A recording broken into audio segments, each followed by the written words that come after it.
I made something pretty cool.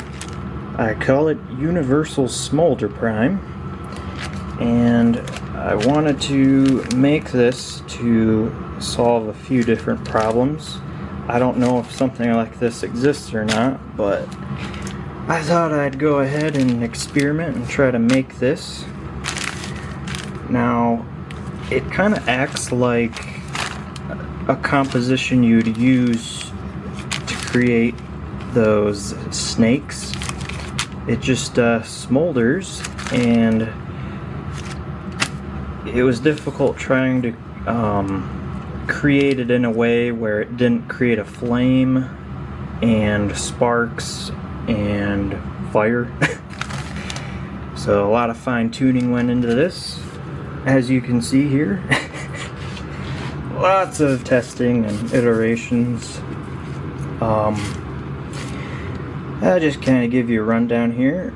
Now, I guess I can't stop you, but I wouldn't try making this yet because I don't know how stable it is in storage and if it even works that well anyway during live testing, actual tests. But potassium chlorate is our oxidizer at 24 because it burns really cool and it's hard to put it out, and that sounds good to me.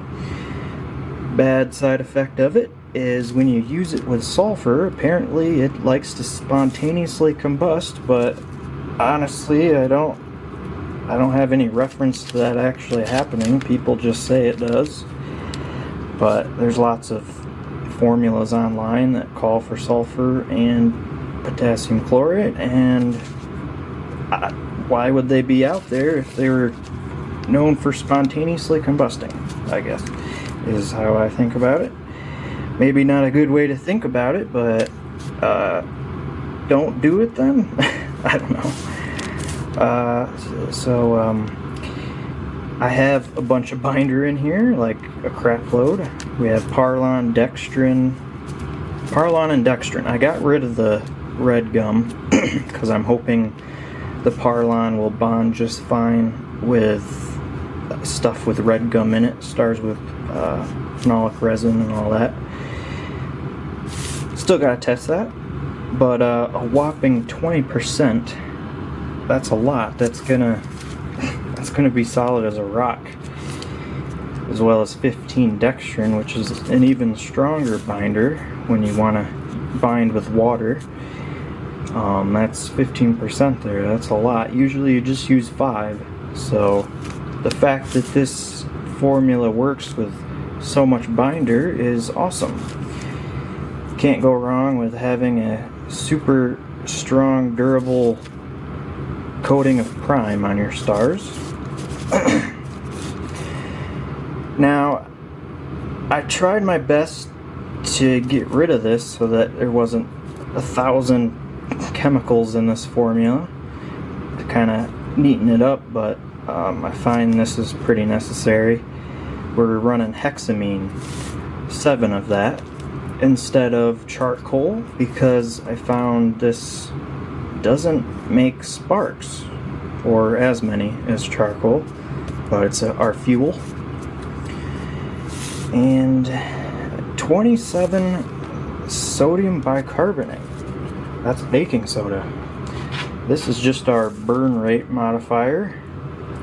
I'm pretty sure that when this decomposes, it produces carbon dioxide, which helps to mitigate that flame and just make this thing smolder. This is really necessary for this. In fact, I'm pretty sure some snake formulas do call for sodium bicarbonate. And lastly, 7 sulfur. That's just our catalyst. A really good catalyst. You can't really get much better than potassium chlorate and sulfur for ignitability and spontaneous combustion, apparently. But yeah, I'm gonna go ahead and show you. I'm probably forgetting a bunch of things that I wanted to mention, but again, don't create this. or at least stick around for more testing to see how safe this is and or if it actually works. But I'm going to show you, it's pretty nice. And I'll give you some examples of some tests I'm going to use it for. There we go. You can see it ignites very well. And it's just smoldering. Look at that. It didn't completely combust because when I ran it through the screen, I think I lost a lot of potassium chlorate, so I'll have to be better about that. But I made a 200-gram batch, and even with that issue, I think this will work, possibly. So I created this for two main reasons.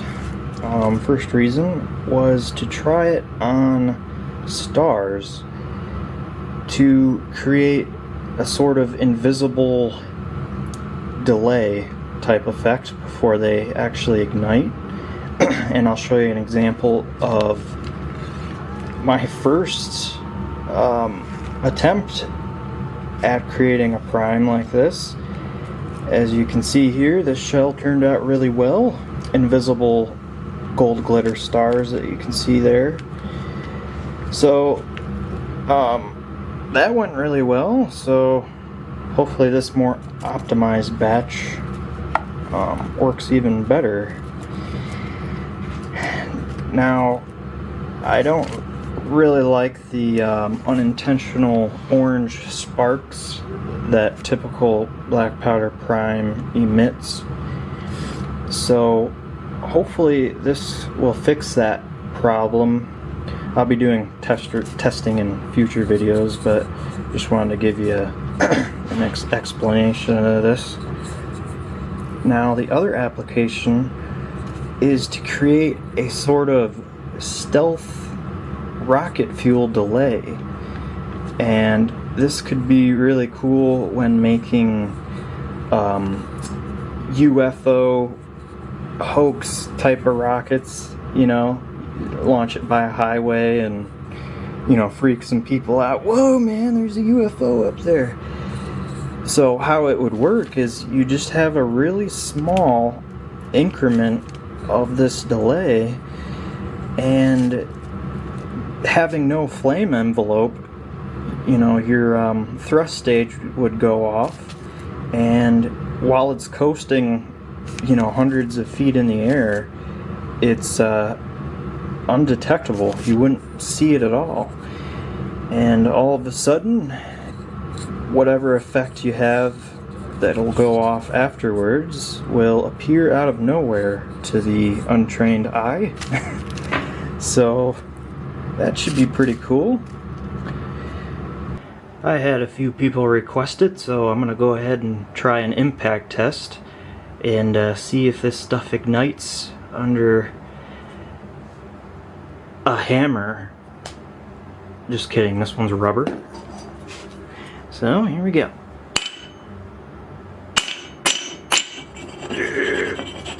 Alright, we'll try another friction test with a fresh pile here.